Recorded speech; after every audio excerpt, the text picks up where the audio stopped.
आज ହେଉଛି ଅପ୍ରେଲ 24 ତାରିଖ।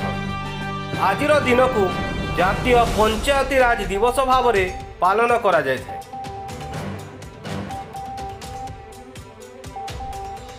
73ତମ ସମ୍ବିଧାନ ସଂଶୋଧନ ସମୟରେ ଭାଗ 9 ଯୋଡ଼ା ଯାଇଥିଲା,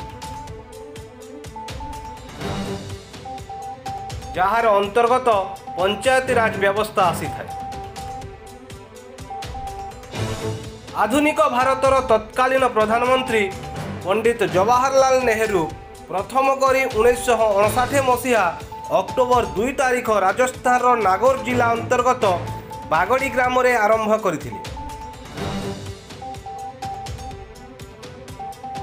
सेही वर्ष अक्टोबर 11 तारिख रे आंध्र प्रदेश एही व्यवस्था को लागू करथिला। जातीय पंचायती राज दिवस पंचायत प्रणाली राष्ट्रीय दिवस अटे। 2010 मसीहा एप्रिल 24 तारिख तत्कालीन प्रधानमंत्री डॉक्टर मनमोहन सिंह विधिबद्ध भाव एप्रिल 24 को राष्ट्रीय पंचायती राज दिवस भाव में घोषणा करथिले।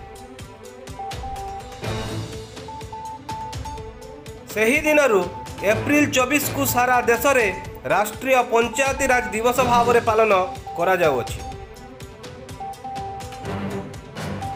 सरकारी निर्देशनामा अनुଯାयी चलित वर्ष भूतल जल संरक्षण और वनीकरण उपरे कार्य खसड़ा प्रस्तुत करा जाइछि।